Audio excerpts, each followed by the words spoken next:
Na beira de uma estrada escura do interior, Helena se arrasta ensanguentada tentando sobreviver. 4 homens acabaram de atacá-la brutalmente e a deixaram para morrer, rindo enquanto fugiam. Helena está sozinha, sangrando, suas forças acabando a cada segundo que passa. O que esses homens não sabem é que a luz da fazenda mais próxima pertence a alguém muito especial. O que o fazendeiro Henrique faz quando encontra Helena na porta dele muda tudo completamente. Mas antes de começar a história, se você, assim como nós, acredita que existem pessoas boas, dispostas a proteger quem precisa, se inscreva no canal para não perder nenhuma história emocionante. Obrigado. Agora, vamos voltar à nossa história. A noite caía pesada sobre as terras de Henrique Tavares, quando as primeiras estrelas começaram a furar o céu escuro do interior. O vento soprava morno, arrastando o cheiro de terra seca e capim queimado. Henrique estava na varanda da casa grande, uma construção simples de madeira que rangia com o tempo, tomando o último gole de café frio do dia. Aos 38 anos, seus olhos castanhos carregavam um cansaço que ia além do corpo. Era um cansaço da alma, daqueles que não se cura com sono. Fazia 10 anos que vivia sozinho naquela fazenda de 150 hectares, perdida entre morros e estradas de terra. 10 anos desde que o acidente levou sua esposa Clara e o pequeno Miguel, de apenas 5 anos. O caminhão que os atingiu na estrada nunca parou. O motorista nunca foi encontrado, e Henrique nunca mais foi o mesmo. A propriedade era bem cuidada, os pastos verdejantes mesmo na seca, o gado gordo e saudável. Mas a casa respirava solidão. Não havia risadas de criança, não havia o cheiro de bolo no forno aos domingos. Não havia vida além do trabalho duro e do silêncio que Henrique abraçava como penitência por não ter estado no carro naquele dia. Ele estava prestes a entrar quando ouviu um som fraco, quase imperceptível, batidas na porta. Não eram as batidas firmes de alguém que chega com propósito. Eram fracas, desesperadas, como se a pessoa do outro lado usasse suas últimas forças. Henrique correu até a porta e a abriu de uma vez. O que viu o fez recuar um passo. Uma jovem desabou para dentro de casa caindo de joelhos no chão de madeira. Suas roupas estavam rasgadas, sujas de terra e sangue. O rosto estava machucado, inchado, com cortes e hematomas que já começavam a escurecer. Os cabelos castanhos estavam emaranhados, cheios de folhas secas e galhos pequenos. Ela tremia violentamente. "Socorro!" Foi tudo que conseguiu dizer antes de desmaiar completamente nos braços de Henrique. Ele a pegou com cuidado, notando como ela era leve, quase frágil. Levou-a para o quarto de hóspedes que não recebia ninguém há anos e a deitou na cama. Correu até a cozinha, pegou água limpa, panos e o estojo de primeiros socorros que mantinha sempre completo. Enquanto limpava o sangue do rosto dela com delicadeza, Henrique sentiu algo que não sentia há muito tempo. Raiva. Uma raiva fria, controlada, que crescia devagar no fundo do peito. Quem tinha feito aquilo com ela? Por quê? Como alguém podia causar tanto sofrimento a outra pessoa? A jovem acordou de madrugada. Henrique estava sentado numa cadeira ao lado da cama, vigiando. Quando ela abriu os olhos, o pânico tomou conta imediatamente. Ela tentou se levantar, mas o corpo não obedeceu. "Calma", disse Henrique com voz baixa e firme.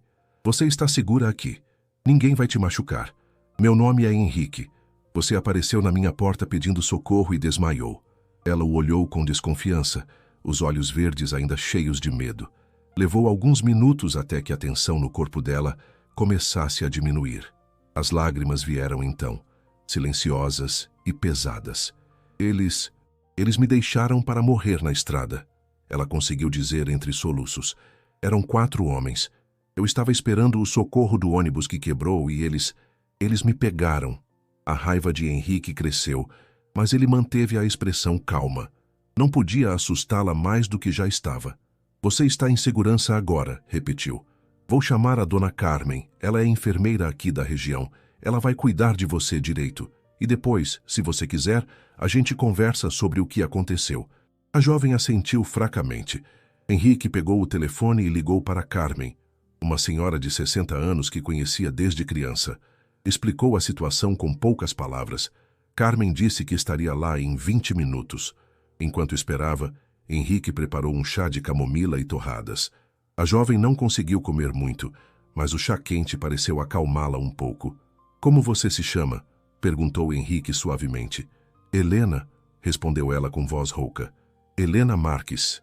Eu estava indo para a capital. Tinha conseguido uma vaga para fazer a prova de professora na escola estadual. Era minha chance de mudar de vida. Mas antes de continuar, me diz uma coisa. Você já sentiu que sua vida toda estava prestes a mudar com uma única oportunidade? Pausa o vídeo agora e vai nos comentários contar sua experiência de quando você apostou tudo em um sonho.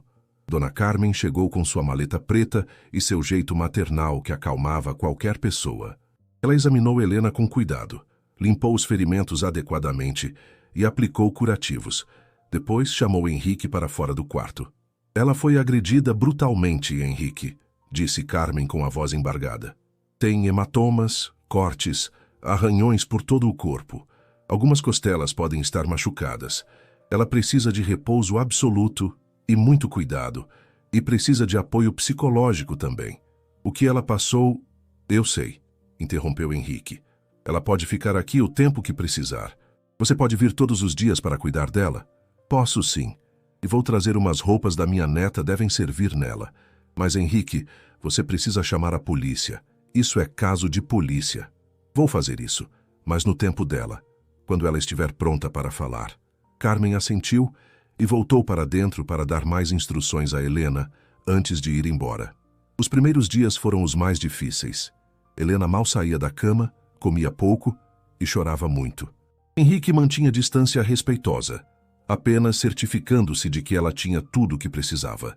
Deixava as refeições na porta do quarto, trocava os lençóis quando ela saía para o banheiro, mantinha a casa silenciosa e segura. Foi no quarto dia que Helena finalmente saiu do quarto por vontade própria. Era fim de tarde, e Henrique estava na cozinha preparando uma sopa.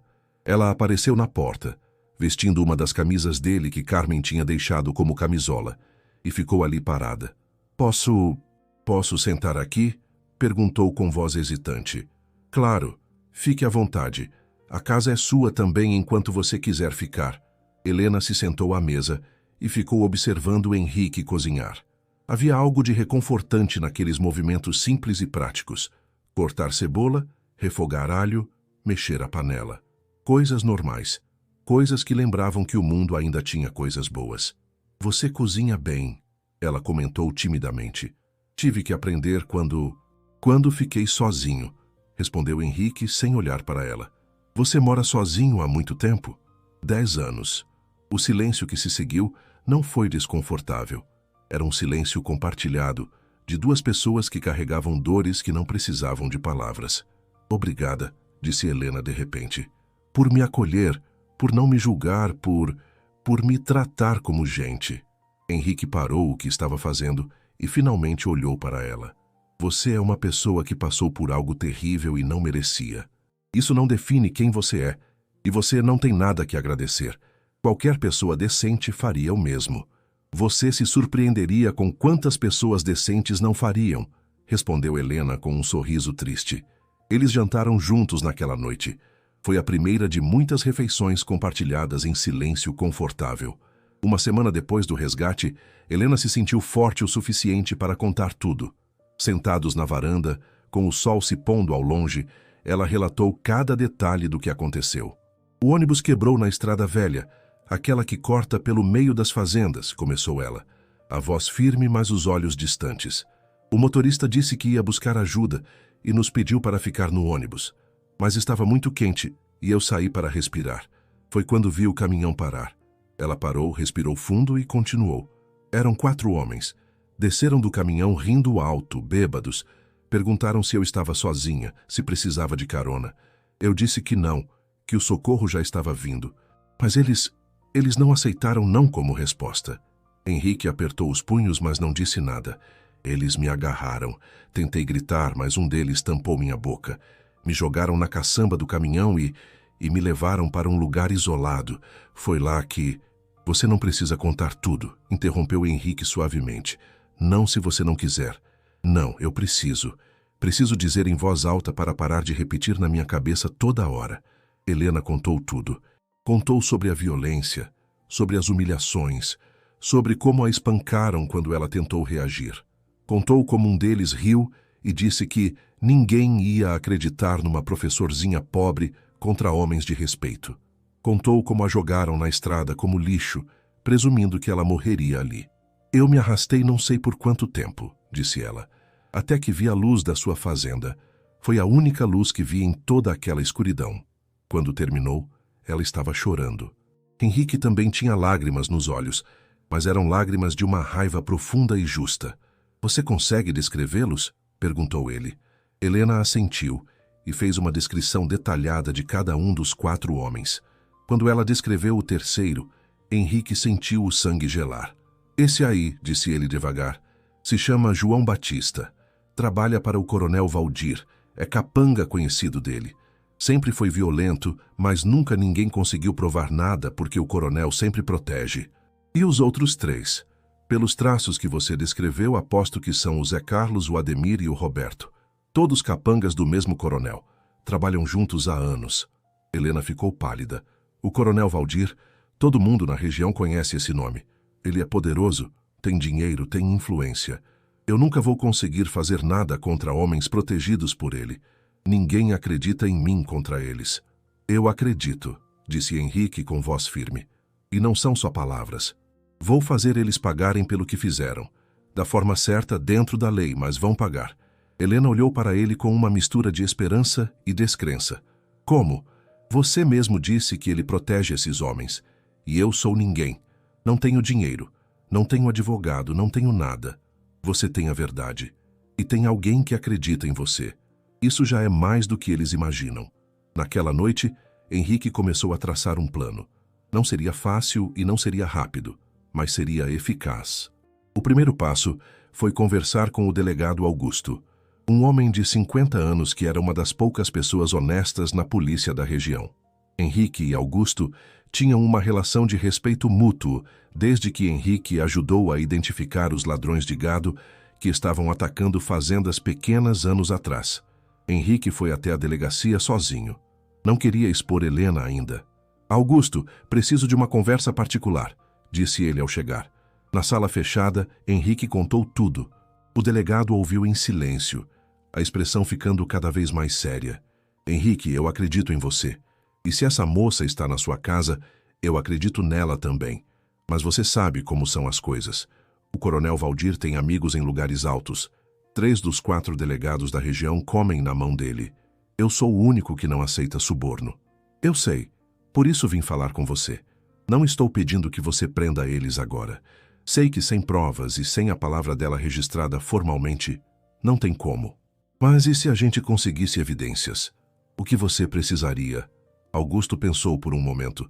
Precisaria do testemunho dela registrado oficialmente. Precisaria do laudo médico detalhado da Carmen, que eu sei que é confiável.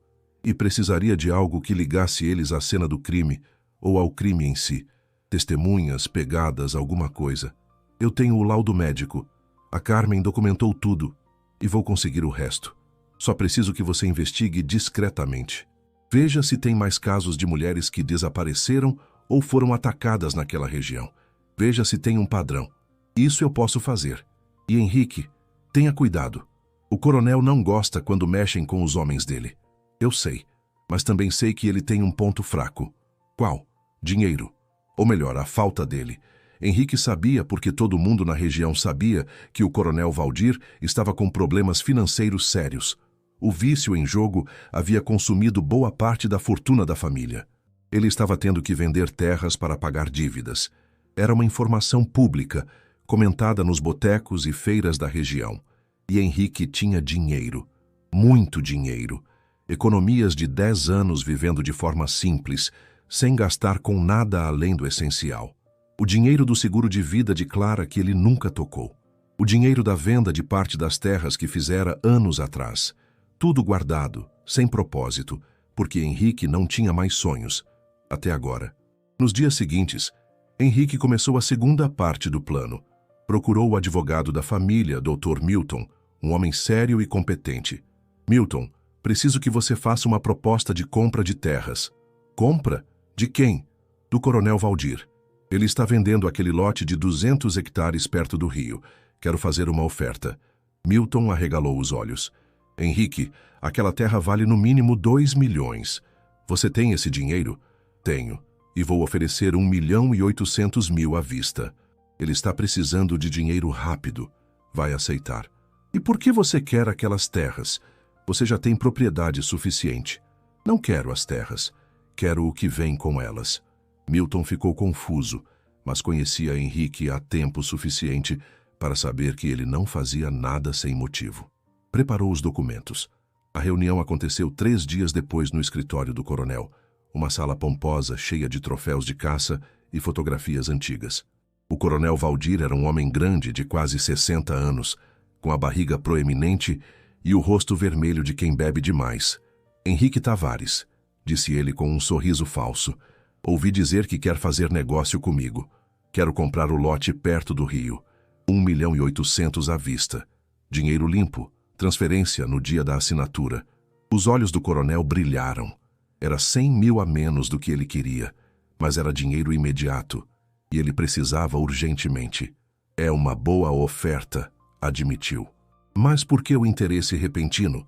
Você nunca quis expandir antes. Digamos que encontrei um novo propósito, mas tenho uma condição. Que condição? 4 dos seus homens vêm trabalhar para mim como parte do negócio. Contratos formais, registrados em cartório. Eles trabalham na minha propriedade por 1 ano inteiro. Se você aceitar isso, fecho o negócio hoje mesmo. O coronel franziu a testa. Que homens! João Batista, Zé Carlos, Ademir e Roberto. Por que esses 4 especificamente? Porque ouvi dizer que são os melhores trabalhadores que você tem. E se vou investir esse dinheiro todo, quero garantir mão de obra qualificada na propriedade nova. Era mentira, obviamente, mas era uma mentira que fazia sentido. O coronel pensou por um momento. Aqueles 4 eram bons capangas, mas causavam problemas às vezes. Ficar 1 ano longe dele, trabalhando honestamente, até poderia ser bom. E o dinheiro? O dinheiro resolvia muitos dos seus problemas imediatos. Está bem, mas quero tudo documentado. Contratos com salários justos, alojamento adequado, tudo dentro da lei. Exatamente o que eu quero também. Eles fecharam o negócio ali mesmo. Henrique transferiu o dinheiro naquela tarde. E 3 dias depois, os 4 homens chegaram à fazenda dele. Quando o caminhão parou e os 4 desceram com suas trouxas, Henrique estava na varanda esperando. Helena estava dentro de casa, escondida, observando pela janela. Quando ela os viu, seu corpo inteiro começou a tremer. Eram eles, os 4 rostos que a assombravam todas as noites. Henrique desceu da varanda devagar. Os 4 homens o olhavam com ar de deboche. Achavam que seria apenas mais um emprego temporário, trabalhando para um fazendeiro solitário que não teria autoridade sobre eles. Como estavam enganados. Sejam bem-vindos, disse Henrique com voz neutra. Vou explicar como as coisas funcionam aqui. Vocês têm contratos registrados de 1 ano. Vão trabalhar de sol a sol. Acordam às 5 da manhã, tomam café e às 5:30 começam o trabalho. Pausa para almoço ao meio-dia, volta às 2. Trabalho até às 6 da tarde. Depois banho, janta e descanso. Domingos folga apenas meio período. Isso é escravidão, reclamou João Batista, o mais velho e aparentemente o líder. Isso é trabalho honesto, respondeu Henrique. Algo que vocês talvez não conheçam muito bem. E tem mais uma coisa. Ele se aproximou deles e algo na expressão dele fez os 4 darem um passo atrás inconscientemente. Eu sei o que vocês fizeram. Sei exatamente o que aconteceu com a moça na estrada há 3 semanas atrás. Tenho provas, tenho testemunhas, tenho documentação médica, tenho tudo o que preciso para colocar vocês 4 na cadeia por muito tempo. O silêncio que se seguiu foi pesado. Os 4 ficaram pálidos. Então por que não nos entregou para a polícia? Perguntou Zé Carlos com voz rouca. Porque a cadeia seria fácil demais para vocês. Seria rápido. Um julgamento, uma sentença e pronto. Não, eu quero que vocês paguem de verdade. Quero que vocês sintam cada dia, cada hora, cada minuto. Quero que vocês trabalhem até os ossos doerem. Quero que vocês saibam que todos aqui sabem o que vocês são. Quero que vocês vivam com a vergonha, com o medo, com a certeza de que se derem um passo errado, se tentarem fugir, se sequer olharem torto para alguém, Vou usar tudo que tenho para garantir que vocês apodreçam na pior cadeia que conseguir achar. Ele fez uma pausa, deixando as palavras afundarem. Mas se vocês cumprirem o contrato, trabalharem direito, se comportarem como pessoas decentes pelo menos uma vez na vida miserável de vocês, então, no final desse ano, vocês estarão livres para ir embora, sem denúncia, sem exposição pública, apenas vão embora e nunca mais voltam. E se a gente recusar? Tentou Roberto, mas sua voz estava trêmula. Então eu faço a denúncia hoje mesmo e garanto que não vai haver proteção do coronel que salve vocês. Ele já recebeu o dinheiro dele. Acham mesmo que ele vai gastar mais para proteger vocês? Vocês não valem nada para ele. Os quatro se entreolharam.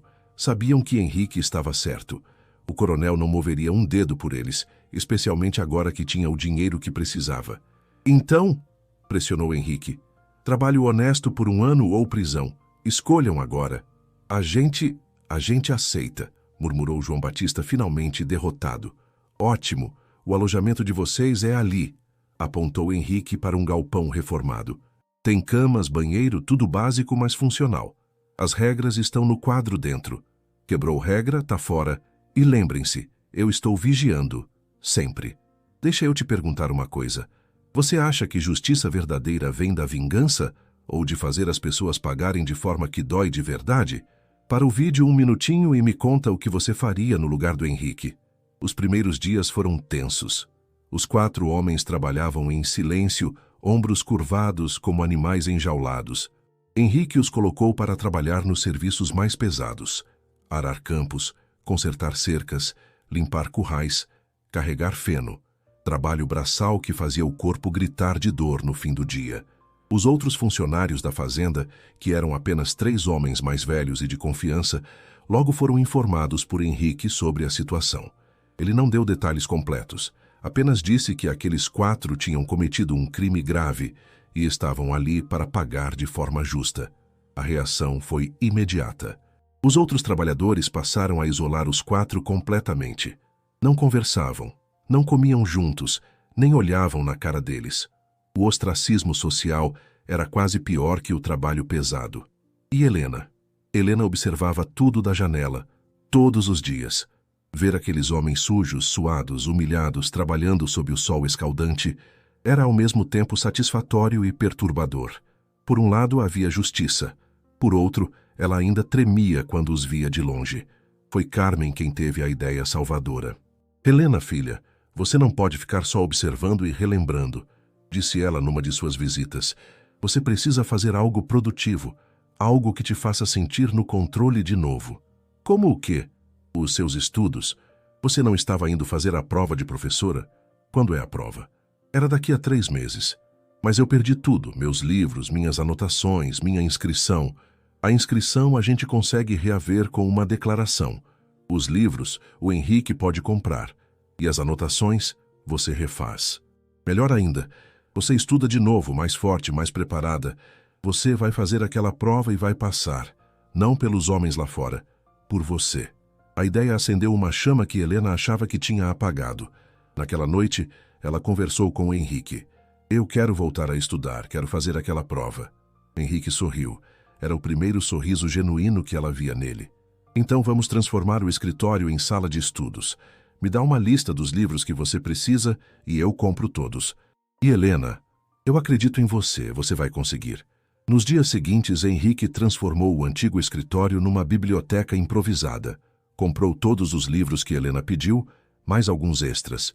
Comprou uma mesa nova, uma cadeira confortável, uma luminária boa. Transformou aquele cômodo num santuário de conhecimento. Helena começou a estudar com disciplina militar. Acordava cedo, estudava até o almoço, descansava um pouco e voltava a estudar até a noite. Estava retomando o controle da própria vida, página por página. E algo interessante começou a acontecer. Henrique passou a estudar com ela. Ele não tinha diploma, tinha apenas até o ensino médio, mas era inteligente e curioso. Sentava-se ao lado dela e lia os livros de história, de literatura, de ciências. Discutiam os temas. Helena explicava conceitos pedagógicos e Henrique oferecia perspectivas práticas da vida real. Aquelas horas de estudo viraram os melhores momentos do dia de ambos. Era um tempo onde nenhum dos dois pensava em tragédias passadas. Apenas aprendiam juntos. À noite eles jantavam na varanda e conversavam sobre tudo. Henrique contou mais sobre Clara e Miguel, sobre como era a vida antes do acidente, sobre como ele se fechou para o mundo depois. Helena contou sobre sua infância pobre, mas feliz, sobre sua mãe, que lavava roupa para pagar seus estudos, sobre o sonho de ser professora desde pequena. "Sabe por que eu queria ser professora?" disse Helena uma noite. "Porque quando eu era criança, tinha uma professora, Dona Teresa, que pagava meu lanche quando minha mãe não tinha dinheiro. Ela nunca me fez sentir envergonhada. Só colocava o pão e o leite na minha frente e dizia: 'Come, filha. Criança precisa de força para aprender.' Eu queria ser para outras crianças o que ela foi para mim." Henrique olhou para ela com admiração. "Você vai ser. Vai ser a melhor professora que essas crianças podem ter. Porque você conhece dor, mas não deixa ela te destruir." "Não é que não deixo," Helena corrigiu. "É que você não deixou. Você me salvou 2 vezes, Henrique. Uma quando me acolheu, outra quando me deu um propósito de novo." Ele ficou sem palavras. Apenas segurou a mão dela, e ela não puxou para trás. Ficaram assim, em silêncio, enquanto as estrelas apareciam no céu. Enquanto isso, no alojamento, os 4 homens viviam seu próprio inferno. Toda noite, eles se juntavam e falavam baixo sobre fugir, sobre se vingar, sobre fazer algo. Mas toda manhã, quando acordavam doloridos e exaustos, percebiam que não tinham para onde ir. Henrique tinha razão. O coronel não os protegeria mais. E se fugissem, para onde iriam? Seriam procurados. E se fossem pegos?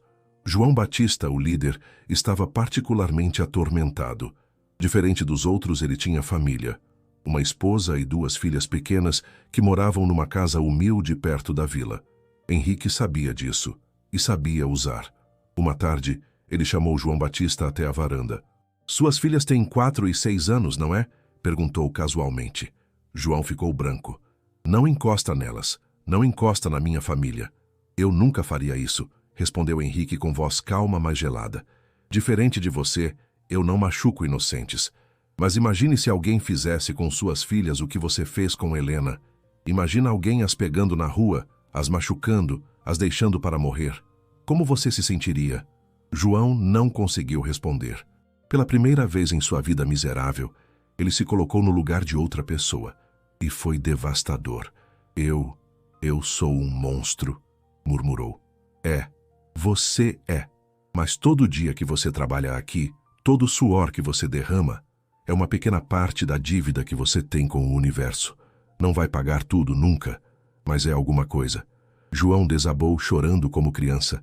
Henrique não sentiu pena, mas sentiu que talvez, só talvez, houvesse uma chance mínima de redenção para aquele homem. Os meses passaram. Helena estudava intensamente, e Henrique mantinha vigilância constante sobre os 4 homens. O delegado Augusto visitava regularmente, disfarçado de amigo, mas sempre checando se tudo estava em ordem.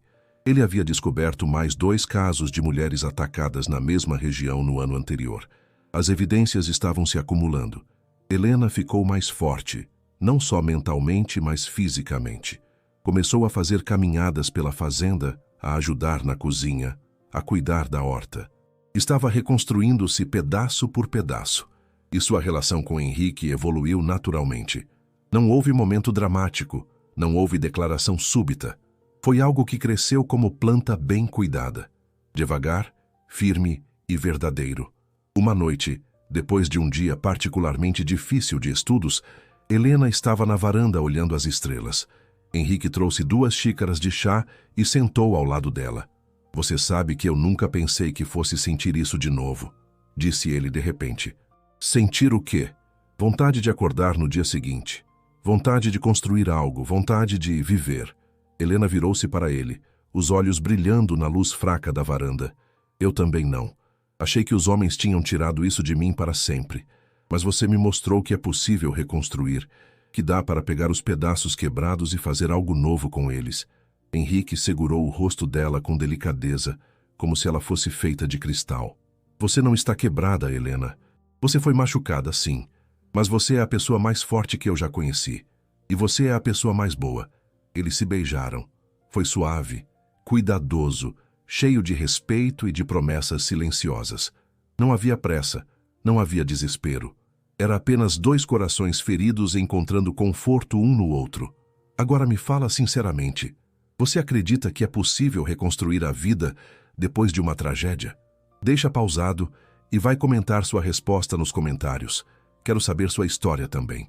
A proximidade entre eles cresceu. Henrique passou a demonstrar carinho de formas pequenas, mas significativas. Trazia flores silvestres que colhia no campo e deixava no criado mudo do quarto dela. Preparava o café da manhã favorito dela toda sexta-feira. Sentava-se ao lado dela enquanto estudava, mesmo quando não entendia o conteúdo, só para estar perto. Helena retribuía de sua própria maneira. Começou a cozinhar para ele, pratos que sua mãe lhe ensinara. Lavava e passava as camisas dele com cuidado. Cantava baixinho enquanto cuidava da casa, e aquele som trouxe vida de volta àquelas paredes que há tanto tempo só conheciam silêncio. Carmen observava tudo com o coração aquecido. Numa de suas visitas, quando Helena estava na horta, ela conversou com Henrique. Você a ama, não é? Henrique não hesitou. Amo, mas tenho medo de que seja cedo demais para ela, de que eu esteja me aproveitando de uma situação vulnerável. Bobagem. Qualquer pessoa com olhos vê que ela também te ama. E não é dependência, não é gratidão confundida com amor. É a coisa real. Vocês se curam juntos. Ela merece o mundo inteiro, Carmen. Merece alguém melhor que um fazendeiro velho e amargurado. Ela merece alguém que a enxergue pelo que ela realmente é. E você faz isso. Agora pare de se sabotar e deixa o amor entrar de vez. A prova de professora se aproximava. Helena estava nervosa, mas preparada. Henrique ofereceu levá-la até a capital, mas ela hesitou. E se eu encontrar eles na estrada? E se... Eu vou estar com você. O tempo todo. Não vou deixar nada acontecer. No dia da prova, eles saíram antes do amanhecer. A viagem de 3 horas foi tranquila. Henrique dirigia a caminhonete velha, mas bem cuidada, e Helena ensaiava mentalmente as possíveis questões. Quando chegaram ao prédio onde seria a prova, Henrique estacionou e segurou a mão dela. Você consegue. Vai lá e mostra para eles quem é Helena Marques. Ela entrou determinada. 3 horas depois, saiu com um sorriso no rosto. Eu arrebentei, disse ela radiante. Consegui responder tudo. Senti que sabia cada pergunta. Henrique a abraçou forte, ali mesmo na frente do prédio, sem se importar com os olhares curiosos. Eu sabia. Sempre soube. Voltaram para a fazenda conversando animados sobre o futuro. Helena falava sobre como seria dar aulas, sobre como queria fazer diferença na vida das crianças. Henrique ouvia apaixonado, já imaginando ela na sala de aula, inspirando mentes jovens. Mas toda luz tem sua sombra, e a sombra estava prestes a atacar. Era uma noite de lua cheia quando aconteceu. Helena tinha ido até o celeiro buscar alguns ovos para o café da manhã do dia seguinte. Ela estava distraída, cantarolando baixinho, quando sentiu a presença. Virou-se e viu João Batista parado na porta do celeiro, bloqueando a saída. O coração dela disparou imediatamente. Você, ele disse com voz rouca. Você arruinou minha vida. Você arruinou a sua própria vida, Helena respondeu, tentando manter a voz firme apesar do medo. Quando fez o que fez comigo e com quantas outras mulheres. Eu tenho filhas, gritou ele avançando. Tenho uma família, e por sua causa eu tô aqui humilhado, tratado como lixo. Por minha causa. Eu sou a vítima aqui. Você e seus amigos me atacaram, me machucaram, me deixaram para morrer. Cala a boca! Ele avançou mais rápido agora. Helena gritou, mas o celeiro era longe da casa. Ela pegou o que encontrou pela frente, uma velha pá de jardinagem, e a ergueu defensivamente.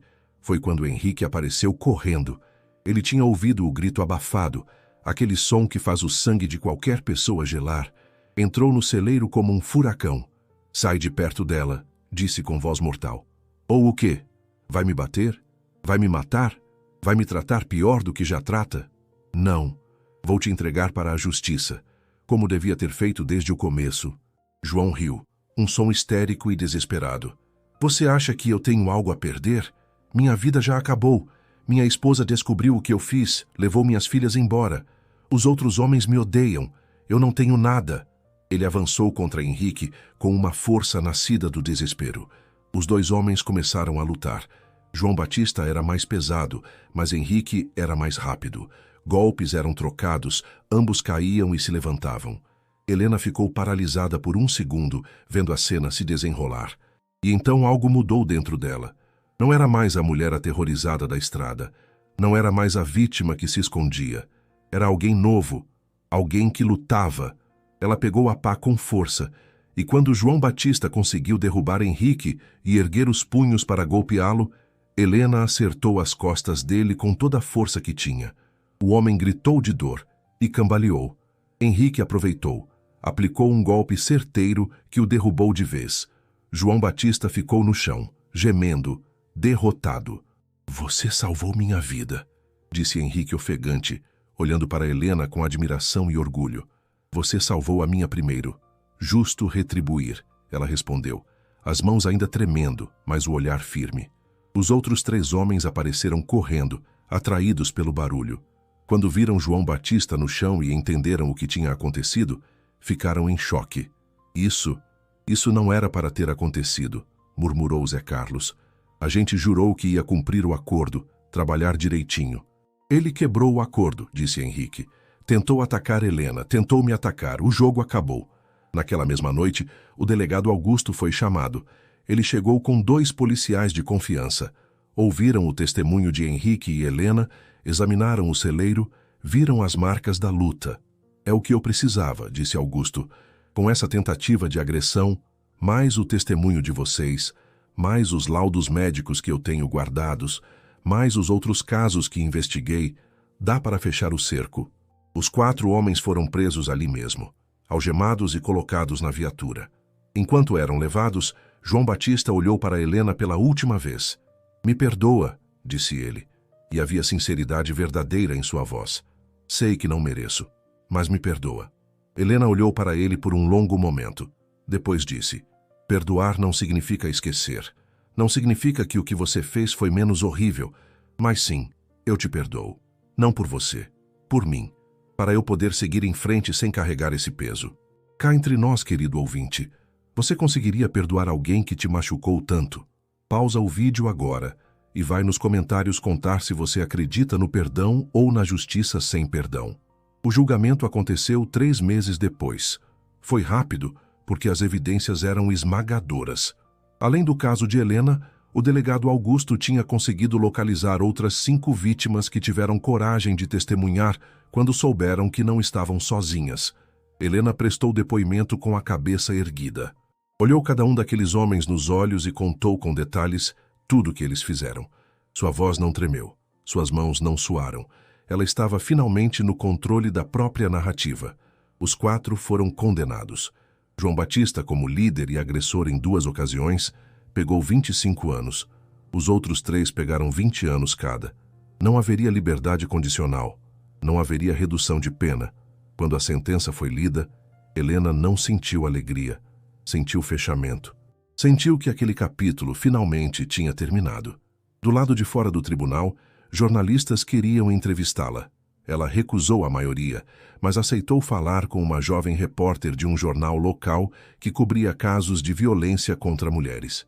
"O que você quer dizer para outras mulheres que passaram pelo que você passou?", perguntou a repórter. "Quero dizer que não é sua culpa. Nunca foi. Que você tem o direito de denunciar, de buscar justiça, de reconstruir sua vida. E que não importa quanto tempo leve, você vai descobrir que é mais forte do que imagina." Eu descobri. A entrevista foi publicada no jornal da região e começaram a chegar cartas. Dezenas delas.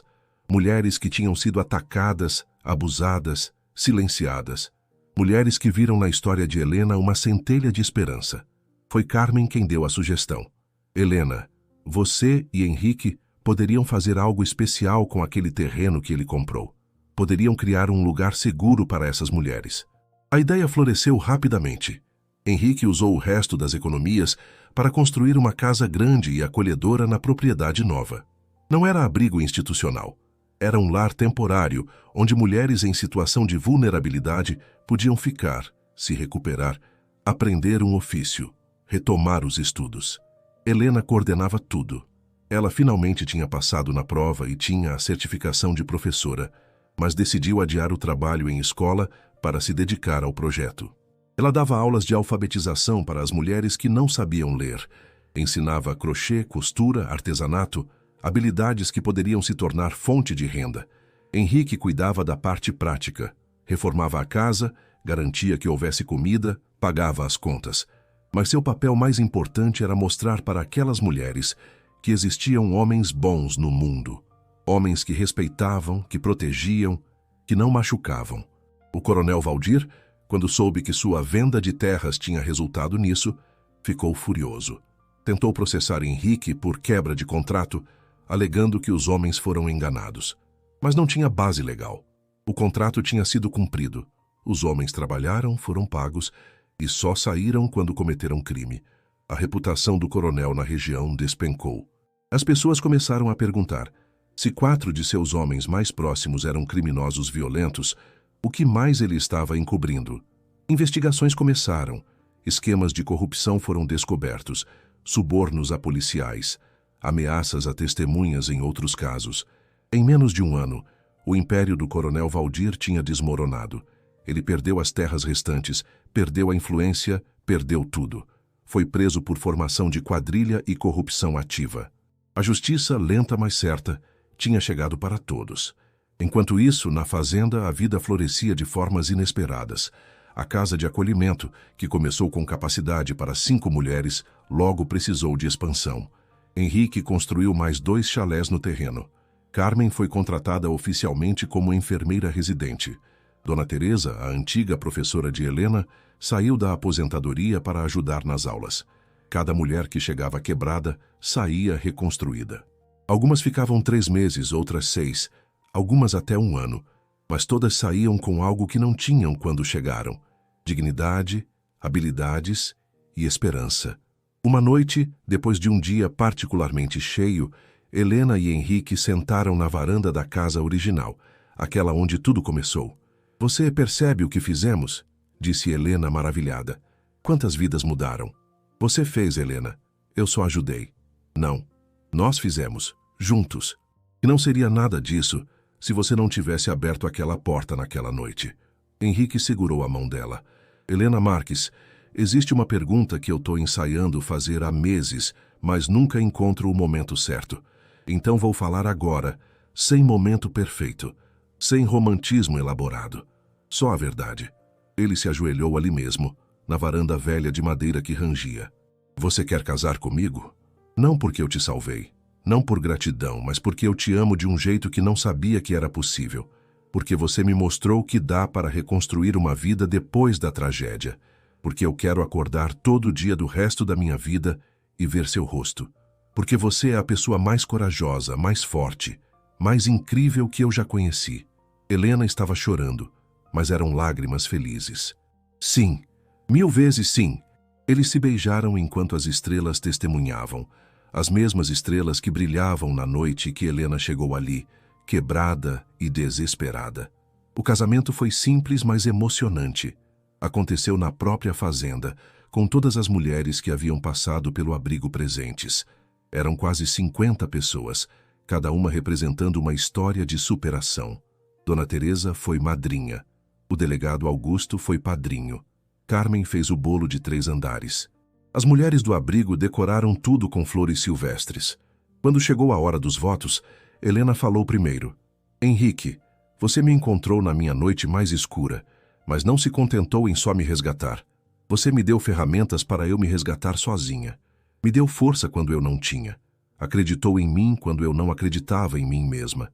E me mostrou que o amor verdadeiro não é posse, não é controle. É parceria, é respeito, é erguer o outro quando ele cai. Eu te amo não porque você me salvou, mas porque você me amou do jeito certo."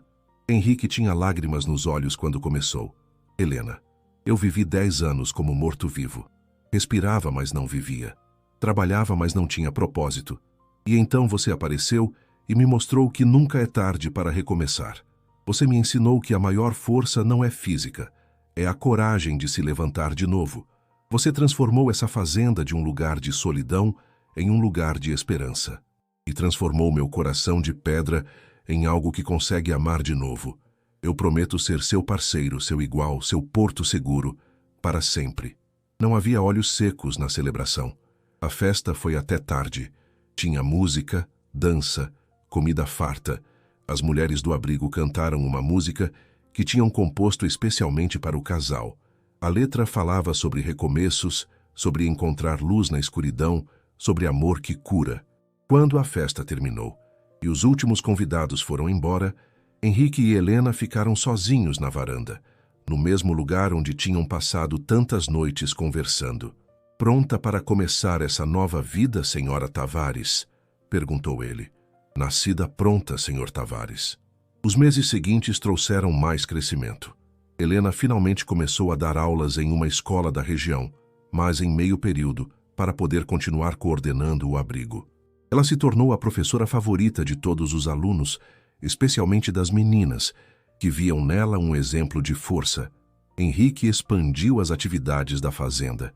Começou a dar empregos formais para mulheres que saíam do abrigo e precisavam de oportunidade. A fazenda tinha agora uma pequena fábrica de artesanato, uma horta orgânica comunitária e até um apiário. O projeto ganhou reconhecimento. Jornais de cidades grandes fizeram matérias. Uma ONG nacional ofereceu parceria. Doações começaram a chegar, permitindo que mais mulheres fossem acolhidas. Mas a maior notícia veio um ano depois do casamento. Helena estava se sentindo mal havia algumas semanas. Carmen, sempre atenta, insistiu que ela fizesse exames. Quando o resultado chegou, Helena olhou para Henrique com os olhos brilhando. A gente vai ter um bebê. Henrique ficou sem palavras. Depois, pegou ela no colo e a girou, rindo como não ria havia anos. Um bebê, a gente vai ter um filho. Ou uma filha, corrigiu Helena, sorrindo. Não me importo, só quero que seja saudável e que cresça conhecendo o amor de verdade. A gravidez foi tranquila. Helena continuou trabalhando nos primeiros meses, mas depois aceitou diminuir o ritmo. As mulheres do abrigo cuidavam dela com carinho, fazendo-a sentar, trazendo chá, massageando seus pés inchados. Foi uma delas, Sofia, uma jovem de 22 anos que tinha chegado grávida ao abrigo depois de fugir de um relacionamento abusivo, que deu o melhor conselho. Você sabe, Helena, quando eu cheguei aqui, eu achei que nunca ia conseguir ser mãe. Estava quebrada demais. Mas você me mostrou que a gente pode sim, que nosso passado não define nosso futuro. Seu bebê vai nascer em uma casa cheia de amor e vai crescer sabendo que a mãe dele é a mulher mais forte do mundo. Helena chorou ouvindo aquilo. Percebeu que o círculo estava completo. Ela que foi salva agora salvava. E seu filho ou filha cresceria vendo isso, aprendendo que o mundo pode ser cruel, mas que há sempre pessoas dispostas a fazer o bem. O bebê nasceu numa tarde de primavera, quando as flores estavam mais bonitas e o ar mais doce. Era uma menina, pequena, perfeita, com os olhos verdes da mãe e o nariz do pai. Eles a chamaram de Clara, em homenagem à primeira esposa de Henrique. Helena insistiu, dizendo que aquele nome representava continuidade, não substituição. Clara I tinha sido o amor da juventude de Henrique. Clara II seria o amor do presente e do futuro. Quando Henrique segurou a filha pela primeira vez, chorou. Eram lágrimas de alegria, de medo, de amor, de gratidão, tudo misturado. Oi, pequena Clara, sussurrou. Seu pai aqui prometeu que vai te proteger sempre. Vai te ensinar a ser forte como sua mãe. Vai te mostrar que o mundo tem maldade, mas tem muito mais bondade. E você vai crescer sabendo que é amada sempre. Helena, exausta, mas radiante na cama do hospital, observava a cena com o coração transbordando. Deixa eu te perguntar uma coisa final, amigo. Você acredita que finais felizes existem de verdade ou são só nos contos de fadas? Para o vídeo 1 segundo e me conta nos comentários o que você acha. 3 anos se passaram desde o nascimento de Clara. A menina cresceu cercada de amor e exemplos de força. Ela brincava no quintal da fazenda, perseguindo galinhas e rindo alto. As mulheres do abrigo, que vinham e iam, todas a tratavam como sobrinha. O projeto de acolhimento tinha se expandido. Agora havia 3 casas no terreno, com capacidade para 15 mulheres simultaneamente. Havia também uma creche, onde as mulheres que chegavam com filhos podiam deixá-los enquanto trabalhavam ou estudavam. Helena tinha voltado a dar aulas em tempo integral, mas na escola que eles mesmos criaram no terreno. Era uma escola comunitária que atendia tanto as crianças das mulheres do abrigo quanto crianças da região que não tinham acesso à educação de qualidade. Henrique, aos 42 anos, parecia mais jovem que aos 38. O amor e o propósito tinham rejuvenescido sua alma. Ele acordava todos os dias animado, pronto para trabalhar, para construir, para fazer diferença.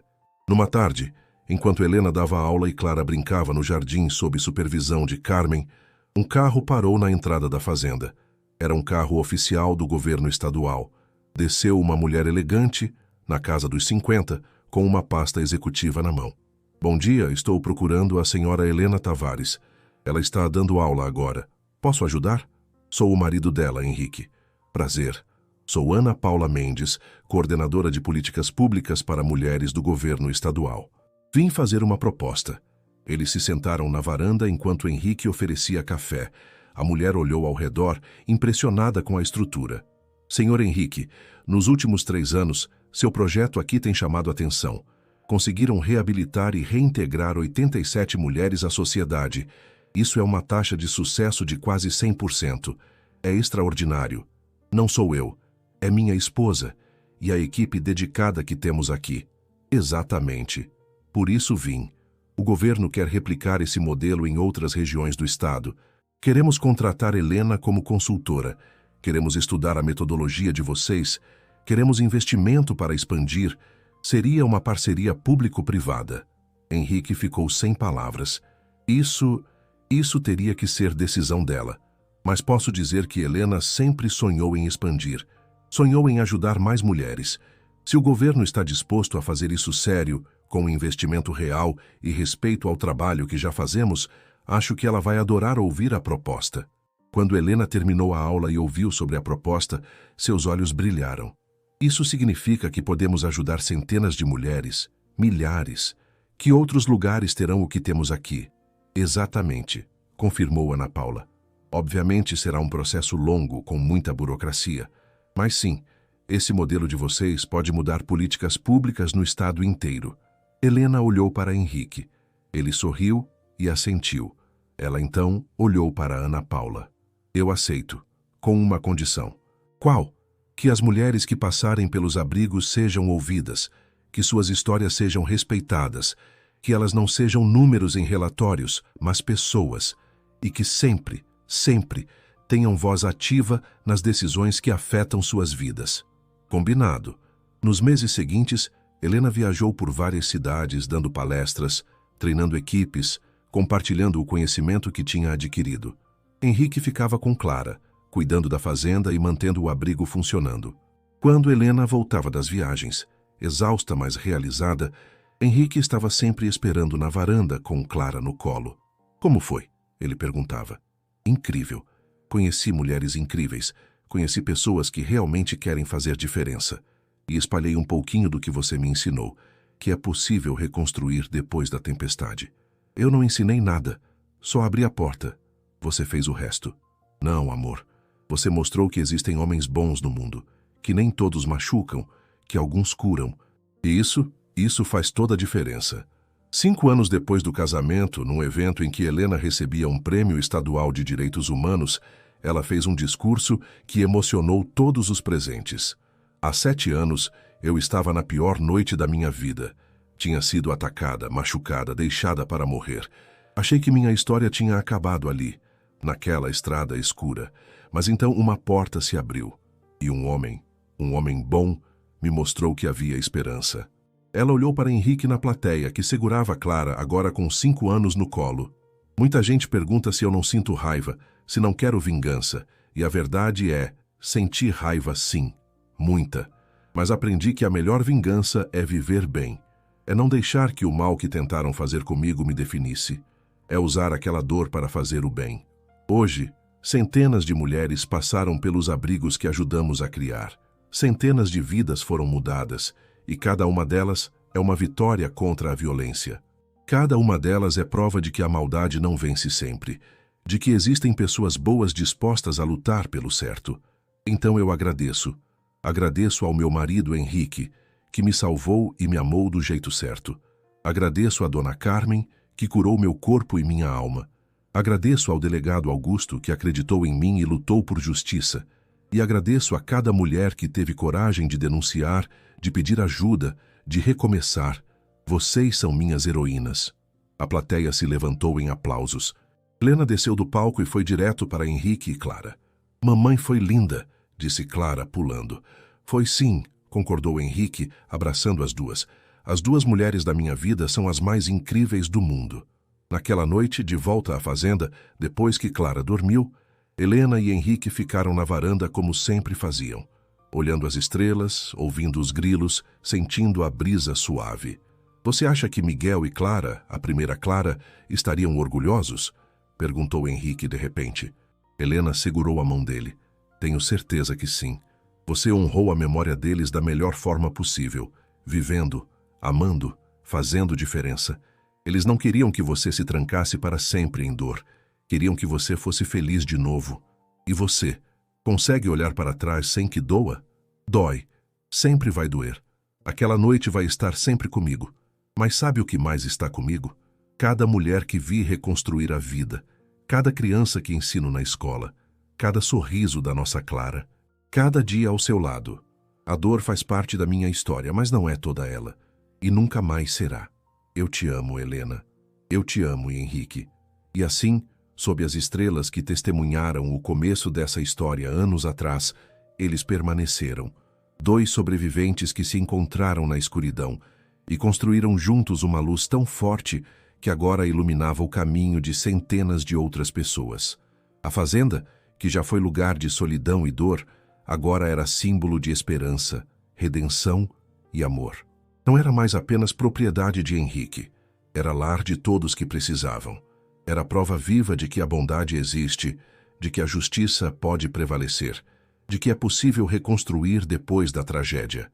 E toda noite, quando o sol se punha sobre aquelas terras abençoadas, podia-se ouvir risos de crianças brincando, conversas de mulheres planejando o futuro e o som suave de dois corações batendo em sincronia perfeita. Porque essa história não era sobre vingança. Nunca foi. Era sobre justiça, sobre amor, sobre a coragem de se levantar depois de cair, sobre estender a mão para quem precisa, sobre transformar dor em propósito. Era sobre um fazendeiro solitário que abriu sua porta e seu coração. E sobre uma jovem professora que, mesmo quebrada, encontrou forças para não só se reconstruir, mas para ajudar outras a fazerem o mesmo. Era sobre como o amor verdadeiro não é aquele dos contos de fadas. É aquele construído dia após dia, com respeito, parceria e a decisão consciente de escolher o bem. E enquanto o último raio de sol desaparecia no horizonte, pintando o céu de laranja e rosa, Clara correu para a varanda gritando: Papai, mamãe, olhem, as estrelas estão aparecendo. Helena e Henrique sorriram. Pegaram a filha no colo e os três ficaram ali, observando o céu se encher de pontos de luz. Mamãe, disse Clara com sua voz de criança curiosa, você sempre diz que as estrelas são luzes de esperança. Por quê? Helena olhou para Henrique, que assentiu, encorajando-a a responder. Por que, minha pequena? Mesmo nas noites mais escuras, as estrelas continuam brilhando. Elas nos lembram que sempre há luz, mesmo quando parece que só existe escuridão. E cada estrela ali é como uma pessoa boa no mundo, iluminando o caminho para os outros. E papai é uma estrela? Seu pai é a estrela mais brilhante que eu já vi. Henrique apertou as duas contra o peito, sentindo uma emoção tão profunda que quase não cabia dentro dele. Os anos continuaram passando. Clara cresceu vendo mulheres chegarem assustadas e saírem confiantes.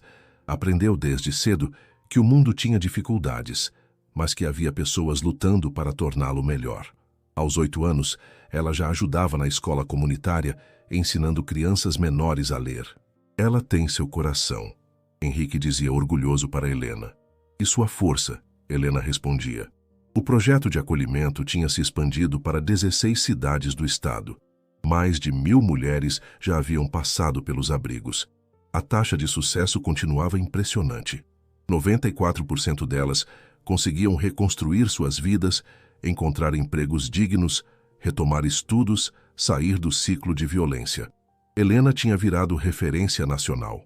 Recebia convites para palestras em universidades, para participar de conferências internacionais, para assessorar políticas públicas em nível federal. Mas nunca se afastou da fazenda. Aquele era seu porto seguro, seu lembrete constante de onde tudo começou. O delegado Augusto, que tinha se tornado um amigo próximo da família, visitava frequentemente. Numa dessas visitas, trouxe uma notícia. Helena, Henrique, vocês sabem do João Batista? Os dois ficaram tensos. Faziam anos que não ouviam aquele nome. Ele está na cadeia, cumpriu 8 anos até agora, continuou Augusto.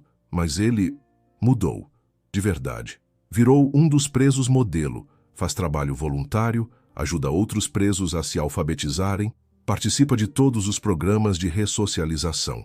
Por que está me contando isso? Perguntou Helena com voz neutra. Porque ele pediu para te escrever uma carta. Não vai conseguir enviar sem sua autorização. Então vim perguntar. Você quer ler? Helena ficou em silêncio por um longo tempo.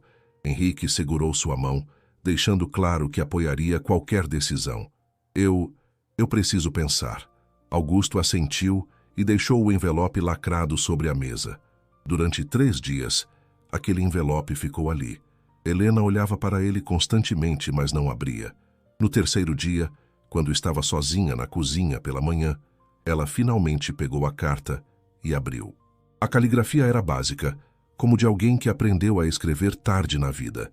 A carta dizia: Senhora Helena, eu sei que não tenho direito de escrever para a senhora.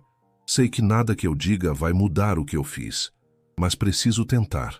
Todos os dias, acordo lembrando do monstro que fui, do mal que causei. Não só para a senhora, mas para todas as mulheres que eu e os outros machucamos. E todos os dias eu me pergunto como pude ser tão cruel. Aqui na cadeia encontrei um padre que me ajudou a ler e escrever. Ele me disse que o perdão não apaga o crime, mas pode libertar tanto quem perdoa quanto quem é perdoado. Não estou pedindo seu perdão para me sentir melhor. Estou pedindo porque a senhora merece se libertar completamente. Aprendi a ler aqui na cadeia, e o primeiro livro que li foi sobre aquele projeto seu de ajudar mulheres. Li que a senhora transformou sua dor em força para outras pessoas. E eu chorei. Chorei porque vi o quanto a senhora é maior que eu jamais serei. Eu nunca vou sair daqui, senhora Helena. Vou morrer preso. E é justo. Mas se eu puder morrer sabendo que fiz pelo menos uma coisa certa, seria isso. Dizer que a senhora não merecia nada do que aconteceu. Que a culpa é só minha e dos outros. E que se existe um Deus, tenho certeza que ele olha para a senhora com orgulho. Peço desculpas.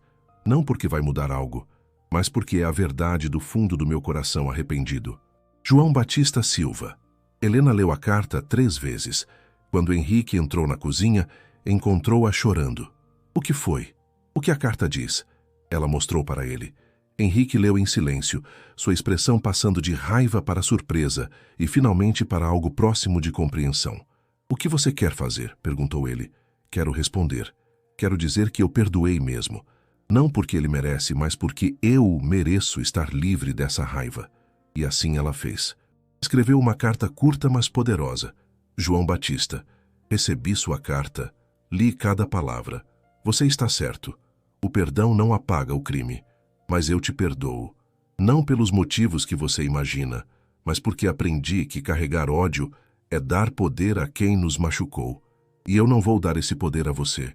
Que você use o resto de sua vida mesmo preso para fazer o bem que puder. Ensine outros homens a não serem o que você foi. Seja exemplo do que não fazer, mas também do que é arrepender-se de verdade. E saiba que cada mulher que eu ajudo, cada vida que eu transformo, é prova de que você não me destruiu. Você tentou, mas falhou. Eu venci. Helena Marques Tavares. Quando Augusto levou a carta de volta, ele tinha lágrimas nos olhos. Você é uma mulher incrível, Helena. Mais que isso. Você é o tipo de pessoa que o mundo precisa. Aquela troca de cartas trouxe para Helena um fechamento que ela nem sabia que precisava. Não era sobre João Batista. Era sobre ela mesma. Sobre provar para si que tinha superado completamente aquele trauma, que ele não tinha mais poder sobre ela. Naquela noite, quando contou para Henrique sobre a carta que enviou, ele a abraçou forte. Você é mais forte que eu jamais serei, disse ele admirado. Não, somos igualmente fortes, de formas diferentes. Você me deu a fundação para eu ser forte. Agora eu posso voar porque você construiu as asas. Os anos continuaram trazendo novidades e crescimento. Clara, aos 12 anos, tinha decidido que queria ser advogada de direitos humanos quando crescesse. Quero defender mulheres como a mamãe e as tias do abrigo, ela dizia com determinação. Helena e Henrique também decidiram expandir a família. Adotaram 2 irmãos, Pedro, de 7 anos, e Ana, de 5, cujos pais tinham morrido num acidente. As crianças estavam num orfanato superlotado e quando Helena e Henrique os conheceram, souberam imediatamente que eles pertenciam à família. Nossa casa sempre teve espaço para quem precisa, disse Henrique no dia em que os irmãos chegaram. E vocês não são só mais 2. Vocês são nossos filhos agora. Pedro e Ana, que chegaram assustados e fechados, floresceram no ambiente amoroso da fazenda. Em 6 meses, era como se sempre tivessem estado ali. Clara os tratava como irmãos verdadeiros, protegendo-os e ensinando-os com paciência. A fazenda tinha virado quase uma pequena comunidade. Além do abrigo para mulheres, havia agora também uma escola completa de ensino fundamental, uma horta comunitária que vendia produtos orgânicos na região e até uma pequena fábrica de costura que empregava 15 mulheres. Sabe o que eu mais amo nisso tudo? Disse Helena para Henrique numa noite, 10 anos depois de tudo ter começado. É que não é caridade, é dignidade.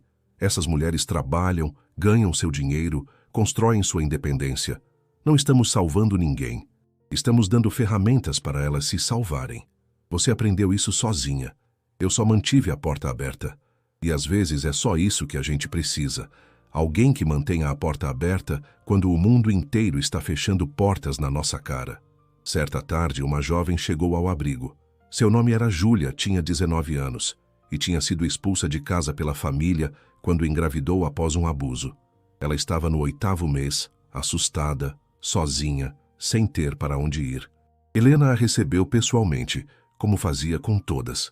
Mas havia algo na história de Júlia que tocou especialmente fundo. Você não está sozinha, disse Helena segurando as mãos da jovem.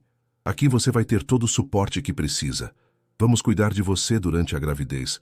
Vamos ajudar quando o bebê nascer. Vamos te ensinar um ofício para você conseguir se sustentar. E sabe a melhor parte? Você não vai ser julgada. Nunca. Júlia chorou de alívio. Era a primeira vez em meses que alguém a tratava com dignidade. O bebê de Júlia nasceu um mês depois. Era um menino, que ela chamou de Lucas. Quando Helena segurou o bebê pela primeira vez, sentiu uma conexão especial. Aquele bebê estava começando a vida em circunstâncias difíceis, mas cercado de amor.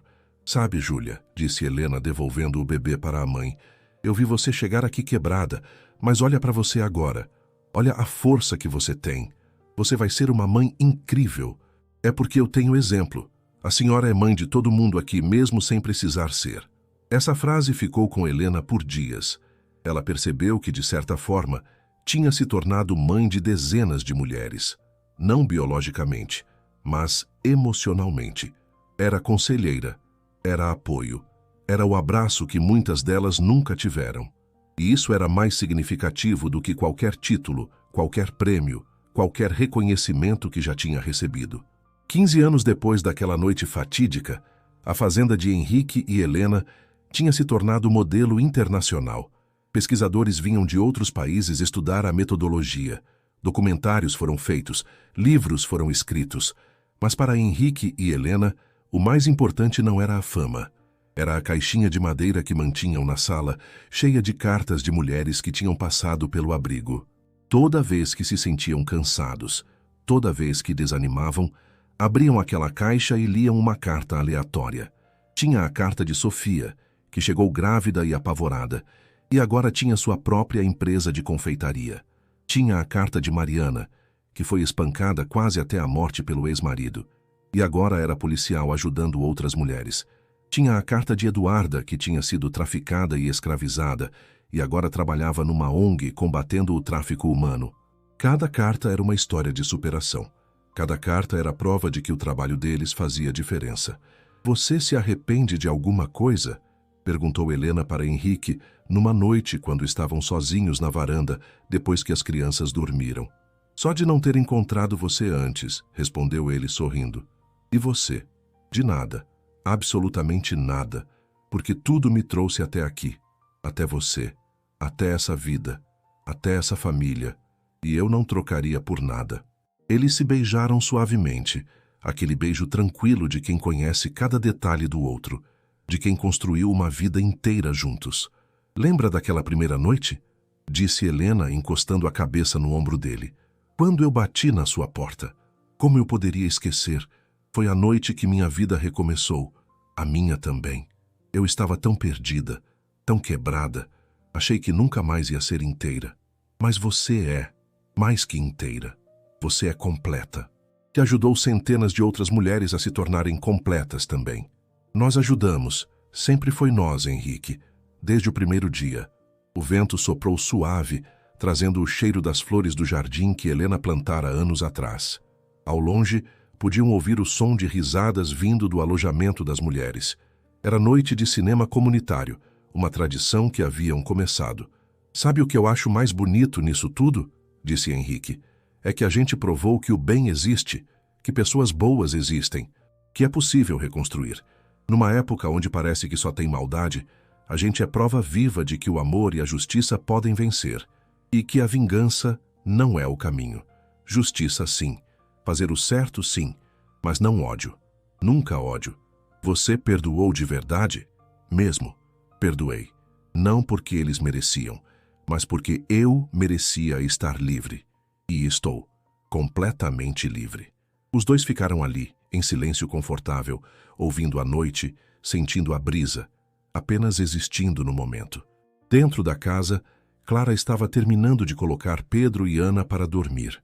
Ela havia crescido e se tornado uma jovem de 17 anos, linda, inteligente e compassiva. Tinha sido aceita numa das melhores universidades do país para estudar direito, mas decidiu fazer um ano de trabalho voluntário no abrigo antes de ir. Quero entender completamente o que a mamãe faz antes de sair daqui, ela explicara. Quero aprender tudo para poder fazer diferença maior ainda quando for advogada. Helena tinha chorado de orgulho ouvindo isso. Agora, vendo pela janela seus pais na varanda, Clara sorriu.